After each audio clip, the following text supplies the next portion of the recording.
अस्सलाम वालेकुम दोस्तों, मस्जिद अक्सा के बारे में बात करें तो मुसलमानों के हाथों में मस्जिद अक्सा कब आएगी? ये दुनिया की सबसे ज़्यादा मुतनाज़ जगहों में से एक जगह है और यही वो सरज़मीन है जहां अंबिया ने नमाज़ें पढ़ी और यही वो जगह है जिसे सलेबी जंगों, यहूदी रियासत और इस्तेमार ने बार बार मुसलमानों से छीना। यही वो मुकाम है जहां एक दिन मुसलमानों की फ़तह लिखी जा चुकी है। लेकिन सवाल ये है, क्या फ़लस्तीन आज़ाद होगा?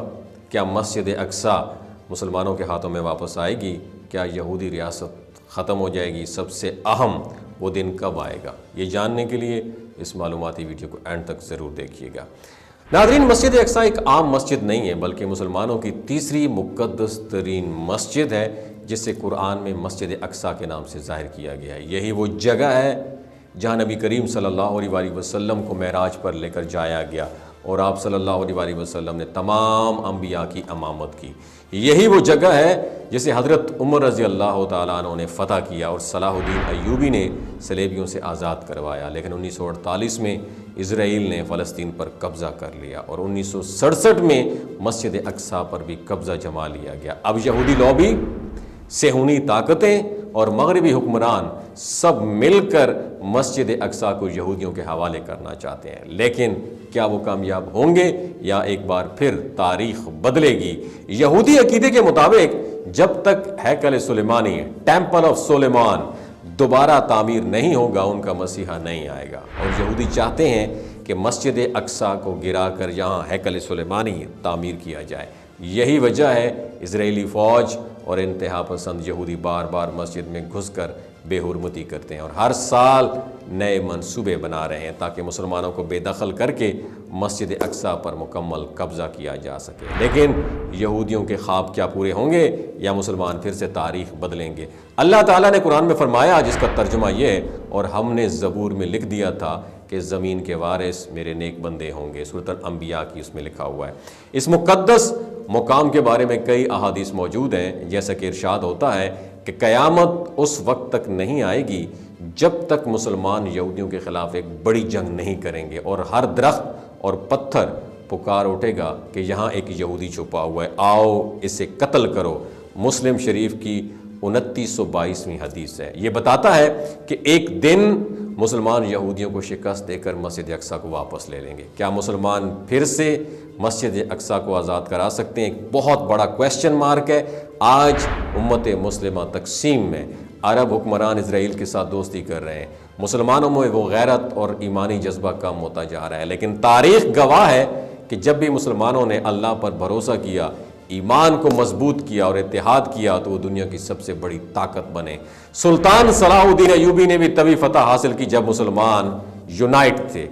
तुर्की खिलाफत जो थी ना, तुर्की की जो खिलाफत थी, तुर्की खिलाफत मुसलमानिया ने भी फ़लस्तीन की हिफाजत तब की जब तक वो ताकतवर रहे। और आज भी अगर मुसलमान बेदार हो जाएं तो मस्जिद अक्सा को फिर से आज़ादी हो सकती है। लेकिन एक अहम सवाल, क्या वो दिन करीब है? बहुत सारे उलमा और इस्लामी स्कॉलर्स कहते हैं कि हम आखिरी ज़माने में दाखिल हो चुके हैं।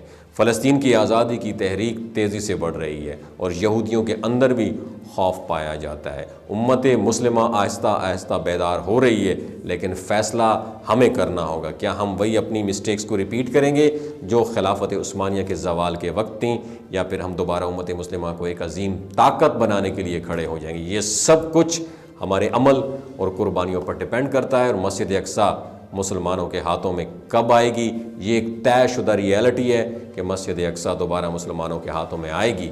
लेकिन ये तभी होगा जब हम दीन पर मजबूती से चलेंगे, हक़ के लिए लड़ेंगे और उम्मत मुस्लिमा में इत्तेहाद पैदा करेंगे। ये जंग ईमान, कुर्बानी और गैरत की जंग है और इसका अंजाम कुरान में पहले ही लिखा जा चुका है। आखिर में आप सबसे एक सवाल है, क्या हम इस अजीम मिशन का हिस्सा बनने के लिए तैयार हैं? अपना जवाब कमेंट सेक्शन में ज़रूर दीजिएगा।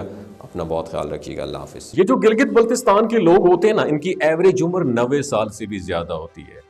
You know why? क्योंकि ये लोग शलजीत इस्तेमाल करते हैं। शलजीत के अंदर 85 मिनरल्स होते हैं। अगर आप चीज़ों को जल्दी भूल जाते हैं, मर्दाना कमज़ोरी महसूस करते हैं, औलाद जैसी नेमत से महरूम हैं और आप स्पर्म काउंट आपके कम है, टेस्टोस्टेरोन हार्मोन इम्बैलेंस है, आप सदाबहार जवान नज़र आना चाहते हैं, खून की कमी को दूर करना चाहते हैं, हड्डियों जोड़ों के दर्दों से निजात हासिल करना चाहते हैं, موٹاپا کم کرنا چاہتے ہیں تو ڈاکٹر اسد محمود کی پیور اینڈ نیچرل شیلاجیت ضرور استعمال کریں۔ ایک بات آپ نے دماغ کی کھڑکیوں کو کھول کے آپ نے سننی ہے، ہمیشہ آرگینک اور قدرتی چیزوں کا استعمال کریں، کیمیکل والے فوڈ سپلیمنٹ خدا رہا استعمال نہیں کرنے۔ اگر آپ ڈاکٹر اسد محمود کی پیور اینڈ نیچرل شیلاجیت کو آرڈر کرنا چاہتے ہیں، نیچے دیے گئے نمبر پر واٹس ایپ کریں۔ 3 باتوں کا خیال رکھنا ہے: ہائی بلڈ پریشر میں مبتلا افراد، خواتین جو پریگننٹ ہیں، اور 15 سے 20 سال کی جو نوجوان نسل ہے جو غیر شادی شدہ ہیں، اپنے سیکشول پاور کو بوسٹ کرنے کے لیے استعمال کرنا چاہتے ہیں تو ڈاکٹر کی ایڈوائس کے بغیر استعمال نہ کریں۔ باقی سارے لوگ بے دھڑک گرمی اور سردیوں میں استعمال کر سکتے ہیں۔ اپنا بہت خیال رکھیے گا۔ اللہ حافظ۔